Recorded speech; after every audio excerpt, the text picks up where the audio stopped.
เคยมีประสบการณ์ในการใช้ชีวิตอยู่มาแล้วกันร่วมกันไปแล้วสบายใจโอเคเข้ากันได้เข้ากัน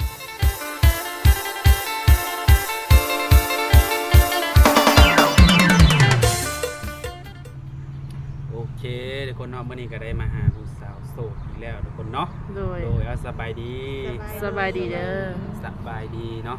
มื้อนี้ก็มาพบกันเป็นมื้อแรกเนาะโดยอย่างกูว่ามีชื่อว่าจังไดเนาะ ชื่อว่าปุ้ย ปุ้ยบ่ แม่ปุ้ย อายุเท่าไหร่แล้ว อายุ36อายุ36ปีเนาะ โดย คือมื้อนี้ทางเอ้ยก็ออกมาเปิดใจแม่นบ่ จ้ะ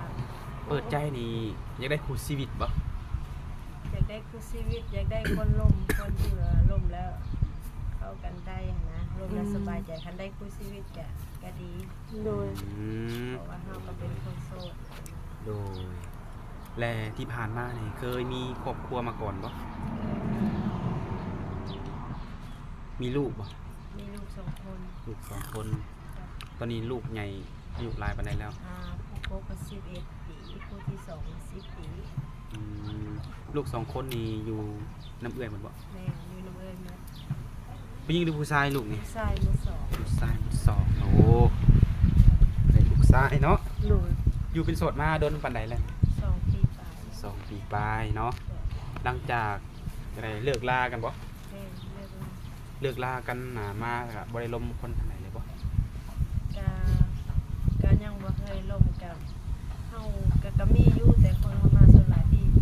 เขาเข้ามาก็สบายเขาบ่โสดนะเฮาก็บ่ล่ม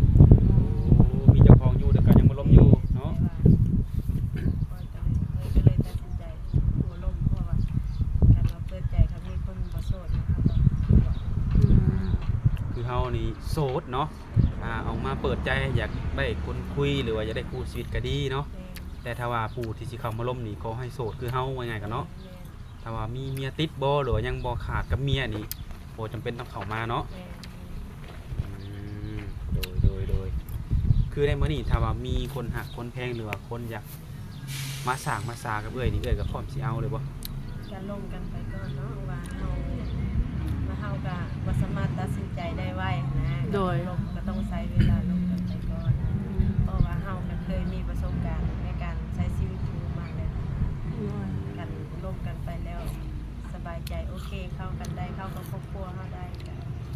พร้อม พร้อมเนาะถ้าเป็นไปตามที่เอ้ยเว้ามานี่เนาะโอ้คือคนเก่านี่เป็นคนลาวคือกันนี่บ่ เป็นคนลาว แต่ว่ารอบนี้ถ้าว่าอยากได้ นางคนจะมา คู่ชีวิตหรือว่าได้สามีอีกครั้งนี้นะต้องเลือกบ่เพิ่นต้องเป็นคนไทยคนลาว ไม่ยังก็ได้ ฟังใดก็ได้เนาะ บ่ได้มีสเปคหรือว่าบ่ได้เลือกสัญชาติบ่ได้เลือกว่าเป็นไทยเป็นลาวเป็นอะไรอย่างเงี้ย ดูอายุได้ซะ อายุก็คือเราขอเป็นผู้ใหญ่ก็ดีค่ะ จัก40 55 60เนาะได้แม่นบ่ซั่นแน่ แต่งานสัมพันธ์ ดูแต่ว่าในกรณีเว้าเพื่ออนาคตเนาะหรือว่าเพื่อว่าได้คู่เนาะแบบว่าสามารถไปอยู่นำสามีได้บ่ สามารถอยู่นำสามีได้บ่ แบบว่าสมมุติว่าได้คู่ยกอย่างคือได้ซะเป็นคนไทยสินะเพิ่นยังได้ไปอยู่นำนี่ไปได้บ่ แต่ก็อันนี้ค่ะว่าให้ย้ายไปอยู่พุ้นเนาะสมมุติว่ามี โดย ก็คือสิยากนะเพราะว่าเฮามีลูกเพราะว่าการที่สิไปอยู่ก็ต้องคือแน่นอนว่าลูกต้องไปอยู่นำแต่ค่ะว่าให้ย้ายไปอยู่พุ้นคือสิยากเนาะเพราะว่าเฮาก็เป็นลูกเฮาเด็ก กังวลคือมีลูก2 คนแม่นบ่ แม่ และย่านเพิ่นรับบ่ได้นี่บ่ นึกว่าเฮาไปได้สองมาเฮาก็คือว่าเลยก็บ่เคยมีแบบอิหยังสามีหรือว่าแฟนที่แบบนั้นแบบนี้จักเทื่อนะก็บ่ฮู้ว่าการที่ว่าเฮาย้ายไปแล้วมันต้องยุ่งยากอีหยังบ่หั่นนะคัน มีเคยไปอยู่นำบ่แบบมีเคยไปทางพังไก่บ่ อืม โอ้ เคยอยู่แต่แถวใกล้ แม่ ๆ ก็เลยมีความกังวลเนาะ สมมุติว่าย้ายไปได้ลูกเฮาได้มันต้องยากบ่อหย่างเนาะที่การที่เอาลูกไปอยู่นำ อืม แต่ถ้าว่าเพิ่นยืนยันมาว่ามาอยู่ไทยบ่เอาพาลูกพาเต้าหรือว่าพาพ่อพาแม่มาอยู่ก็ได้จังซี่ได้ซะไปบ่ ก็ไปได้ค่ะ ลองโตบ่ปิว ถ้าว่าเพิ่นเลยคำนี้ออกมาเนาะ แม่ แบบว่าเพิ่นยินดีต้อนรับเฮาแล้วก็ลูกเฮาหรือว่าพ่อแม่เฮาเนาะอืมก็ค ก็แม่นเนาะเฮาก็ด้วยความที่ว่าเฮาก็บ่เคยไปอยู่ทางไกลเนาะก็มีความกังวลไปอยู่จักว่าสิจักสิวางโตในใดเนาะแม่ แม่คันสมมุติว่าให้เฮาไปแต่ลูกเฮาอยู่แต่ทีเฮาก็ก็บ่ไป บ่โอเคเลยเนาะ กินฮอนลูกเนาะไปไกล เฮาไปสบายเพิ่นป้าเฮาลูกเฮาอยู่บ่ได้ โดย คันว่าเพิ่นมาทางพี่น่ะได้น้อยเนาะ คันว่าเพิ่นสะดวกมาอยู่นำเฮาก็ได้นะหรือว่าบ่สะดวกแบบเที่ยวไปเที่ยวมา ก็ได้บ่ นะแต่ว่าคันให้ไปอยู่นำเพิ่นคือสิยากเนาะเฮาก็ ดู ก็เบิ่งไปตามความเป็นจริงเนาะ เพิ่นตามความ ตามที่ว่าเฮาลมกับเพิ่นแล้วเพิ่นสิมันก็ต้องมีข้อเสนอยื่นให้กันเนาะเพิ่นรับได้เฮารับได้ก็จังตกลงกันเนาะ โดย แล้วปัจจุบันนี้ อยู่นำกัน3ให้ลูกนี่บ่ อยาก คือเฮือนนี่หยังได้มีครบหมดแล้ว นี่แต่ว่าบ่หลังบ่ใหญ่ โอ้หลังบ่ใหญ่ถ้าว่าได้สามีอยากมาอยู่เพิ่นอยากตกแต่งนี่คือได้มาตกแต่งได้แม่นบ่ ก็แห่งเป็นการดีแล้วเนาะ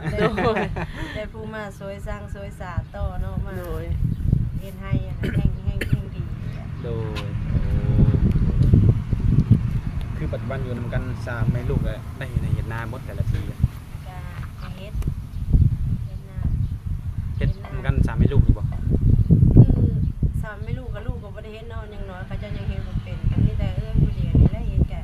คือว่าเรื่องไถให้ไถนาเฮาก็ไถบ่เป็นเนาะต้องได้จ้างอีกนะแม่ต้องได้จ้าง คือลูกเพิ่นยังเฮียนอยู่บ่ แม่ยังน้อยอยู่นะ มีเฮ็ดเบิดสองเนาะ แม่เรียนเบิดสอง คือในปัจจุบันนี่คืออันนี้เป็นเสาหลักที่ต้องหาเงินดูแลเด็กลูกเนาะ แม่เป็นเสาหลักคนหนึ่งตั้งเลี้ยงลูกตั้งเบิ่งพ่อแม่และ อืม ยำเป็นชีวิตเป็นได้ซื้อยุกซื้อยายมาให้ โดย แต่ตั้งได้เบิ่ง เอ้ยน้องนี่มีบ่ซะเอ้ยน้องของเอ้ย ก็มี เพิ่นแหละอยู่ไกลกันบ่ได้อยู่นำกันแบบ ไป นี้ อยู่ไกลกันคนละเมืองคนละบ้าน แยกง่ายกันเนาะ แม่แต่เขาก็ไปสร้างครอบครัวของใครของมันนะคนเขาก็ตัวแล้วบุกเบิกใช้ครอบครัวของเขา โดย เนาะครอบครัวลาวเนาะเพิ่นก็มีหน้าที่ต้องรับผิดชอบคือกันเนาะโดยก็คือในมื้อนี้เพิ่นได้มาก็ได้อะไรคู่ชีวิตก็ดีเนาะจะมีคนแบบว่าพร้อมที่จะสร้างสาไปกับเฮาหรือว่าฮับเฮาเนาะที่ว่าเฮาก็มีลูกอยู่2คนเนาะ บรังเกียจครอบครัวเฮาที่เฮามีลูกติด โด โดย แต่ถ้าว่าผู้ชายที่เขามาล้มเพิ่นก็มีลูกกันได้ซะ ก็ได้นะแต่ว่าขอแต่คือว่าแหละต้องเป็นโสด 100% นะ โดยโสดขาดกับเมียให้เด็ดแบบว่าแบบถูกต้อง เด็ด ตาม เดี ก ยว ฎหมา เนาะ ยเนาะยังไงกันเนาะ โดยขาดเด็ดเดียวแล้วจะคอยมาจีบเนาะ โด โส ย ดต่อโสดลงกันแล้วมันจะสบาย ถ้าว่าได้ล้มกันหรือว่าคบหากันที่ใช้เวลาดนบ่ก่อนที่จะ นี่ก็เฮาก็ว่าบ่ได้เนาะต้องใช้เวลาโดนบ่โดนนะก็อีตามเบิ่งตัวจริงนะเฮาบ่สิมากล้าว่า2 ปี 3 ปีบ่2 เดือน 3 เดือนเฮาก็กล้าบ่ได้ โดย แม่นคนเนาะยังก็อยู่ตามความเป็นจริงเนาะ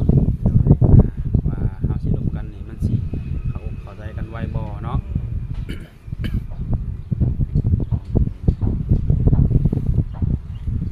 และปัจจุบันนี่ฉันแบบการที่เจ้าดูแลแบบลูก2คนนี่รายได้นี่สิมาจากไสซะ มาจากคอยคนเดียวไปหาเป็นกรรมกร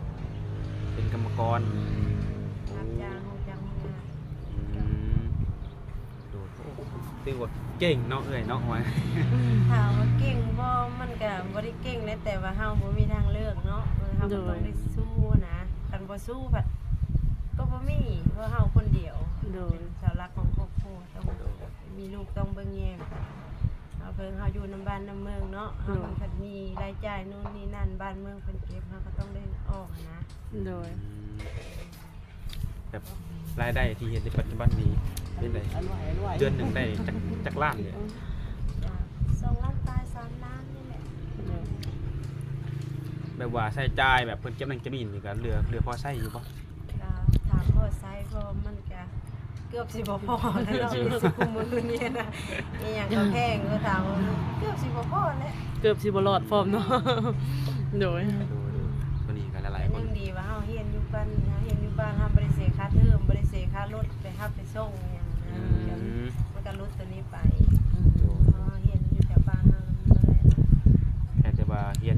บ้านเฮาเนาะ เราบ่ได้เฮ็ดนี่ก็โซนนี่เราบ่ได้เสียค่าเทอมบ่ได้เสียหยังเท่านั้นเด้อ โดคือออกมาเปิดใจในมื้อนี้ถ้าว่าเพิ่นอยากโออยากล้มเนาะอยากติดต่อกับเอื้อยนะมีจังไดมีเฟซมี LINE มี WhatsApp บ่ มี WhatsApp เฟซมีบ่ มีเฟซแต่ LINE บ่ ลายไม่ได้ลิ้นบ่ อ่าน LINE เนาะทุกคนเนาะ โดย ถ้าว่าผู้บ่าวมักเอื้อยนะอยากสร้างครอบครัวแต่ว่าเพิ่นลิ้นอยากได้ LINE นะสามารถตั้งขึ้นมาให้เพิ่นได้บ่ เอาความจริงบ่เป็นลิ้นบ่เป็นของพวกนี้ มีเป็นลิ้นลาย มีเป็นเอส ลิ้นแต่เฟซบ่ แต่เฟซ แบบนี่แหละถ้าเพิ่นอยากล้มนี่เพิ่นต้องโทรบ่หรือว่าแชทข้อความจังไดบ่ เฟซได้โทรได้ ในการลิ้น LINE มันก็มันบ่แตกต่างกันจากWhatsApp ดอกมันจะแบบเดียวกันแม่ แม่น ก็ลองศึกษาเบิ่งบางทีแบบเนื้อคู่เข้ามาทาง LINE ได้ซะ บางทีลมพัดมาทางลายดิโดย ลองเบิ่งเนาะ โดย ถ้าอยากได้ LINE เด้ให้ไปลิ้นแต่ LINE จังซี่เนาะมันก็มีเด้ก็ลองศึกษาเบิ่งมันก็บ่ยากดอกลิ้น LINE ก็ บางคนเพิ่นก็มีถนัดลิ้นทางเฟซนะเพิ่นถนัดลิ้นหลายได้คนฟังนั่นบางคนทางฟังค่ะเพิ่นว่าถนัดลิ้นแต่เฟซมีถนัดลิ้นหลายเนาะ เฟซเขาตั้งให้ เฟซก็ตั้งให้ เขาตั้งให้ ถ้าสมมุติว่าเพิ่นเห็นแล้วเห็นเอ้ยแล้วเพิ่นว่าคือคำบอกคำจ้านี่คือตรงสเปคแท้สิอยากมาเบิ่งมาหามาลิ้นนำตัวจริงเด้สิให้เพิ่นมาบ่ กะเฮาก็เบิ่งว่าเฮาสะดวกบ่มาในเวลาเฮาสะดวกเฮาก็มาได้แต่เขาบ่ตีบ่ฮีเฮือนเฮาอ่ะนะ โดย เฮือนเฮาเพราะว่าเฮือนเฮามันน้อยเนาะ โดย ตีบ่ฮีจังยินดีต้อนรับ มาเนาะอยากมาก็นัดมื้อเนาะหรือว่ามื้อใดว่างงานก็มีมื้อพักบ่เฮ็ดเวียกกัน พักแต่วันอาทิตย์ คือมื้อนี้ก็คือหยุดเนาะมื้อนี้ก็เนาะ แม่แต่ว่ามื้อที่ว่าคันเฮาเจ็บเป็นบ่ลูกบ่สบายเฮาก็ครอบหน้าได้ พักได้แต่วันอาทิตย์วันเสาร์นี่คือเอ็นงานคือเก้าบ่ ตื่นแต่ละมื้อก็ตื่นแต่4 โมงแหละ 4 โมงเช้า 4 โมงเช้าไปการก็5 โมงเอาการก็6 โมง โอ้เลิกได้ 6 ซั่น โม นะ งแล้วก็เลิกก็6 โมงแรง6เช้า6แรง ยาวเลย ยามเลยมื้อเลยบ่ได้มา ตอนเลิกนี้พอใครเนาะตอนเข้านี่ที่น่าตื่นแต่เช้านี่ ก็คือแบบนอนนี่นอนอยู่ในบริษัทเลยบ่มานอนอยู่เฮินมีรถรับส่ง แม่มีรถรับส่งจากอีกบ่อนนึงเข้าไปแต่เฮินไปก็คือขี่รถจักรไป ยังไกลกันอยู่ซะเนาะ ก็ต้องไปแต่5 โมงฮอดทันเข้ากัน6 โมง เพิ่นฮอดอีกไซด์หนึงเนาะ คือว่าสู่ซนตัวคนเดียวตอนนี้เนาะ สู้ๆ กำลังใจก็คือแม่และลูกเนาะโหและลูกโดยทุกคนมีแต่ว่าหนุ่มๆคนใดเห็นแล้วถูกอกถูกใจเนาะอยากมาสร้างมาซาอยากได้คนที่ดุมันขยันง่ายๆก็ได้แบบหาเงินหาคำใช้ง่ายๆกันเนาะก็เข้ามาอบรมเบิ่งได้ทุกคนเนาะเพราะว่าเรื่องบางเรื่องมันก็อาจสิตรงกันบางทีก็อาจจะบ่ตรงกันเนาะ โดย ผู้ชีวิตถ้าในกรณีผู้ชายที่ว่าเพิ่นอาจจะมักดื่มในจักหน่อยได้เลยแบบกินเหล้ากินเบียร์ชุ่มแซวนี่ ทางร้านกินเหล้ากินเบียร์เนาะกินแบบเป็นการเป็นงานนะเท่ากันก็ได้นะเพราะว่าถ้าว่าเฮาก็กินบ่ก็กินคือกันเราไปกินเป็นการเป็นงานถ้าว่ากินคู่มื้อก็บ่ไหวนะ โดย ก็ขอโอเคเนาะกินคู่มื้อเมาคู่มื้อก็ บ่ไหวเลยเนาะ ไหวกินเป็นงานเฮาก็เข้าใจสิมาห้ามให้กินจังนิดมันก็เป็นไปบ่ได้เนาะ โดย โอ้ก็ได้อยู่ก็หอมปากหอมคอเนาะพอสมมาพาควรว่าไงกันเนาะบ่แม่นบ่บ่ต้องกินหยดหนึ่งก็บ่ให้ชิมบ่ให้ลองว่า บ่ขนาดนั้นเนาะ เข้าใจ โดยคนเฮามันก็ต้องมีแน่แหละเนาะโดยทุกคนเนาะ โดยก็ถือว่าบ่มีหยังได้เนาะมื้อนี้เนาะมาเปิดใจให้เอ่ยเป็นครั้งแรกเนาะอยากมีคู่ชีวิตผู้นำครอบครัวเนาะก็มีแต่ว่าให้ทั้งเอ่ยสมหักสมหวังเนาะทางทีมงานเฮาก็ถือว่าบ่มีหยังได้มีแต่ว่าให้เอ่ยพบพ่อเนื้อคู่คนที่ว่าจริงใจสามารถดูแลเบิ่งแยงเอ่ยได้เนาะ โดย โดยถ้ามีหยังเพิ่มเติมทางทีมงานเฮาก็สิได้มาหาใหม่เนาะโดย โอเคมื้อนี้อัสมีก่อนเนาะ โดย สบายดี สบายดี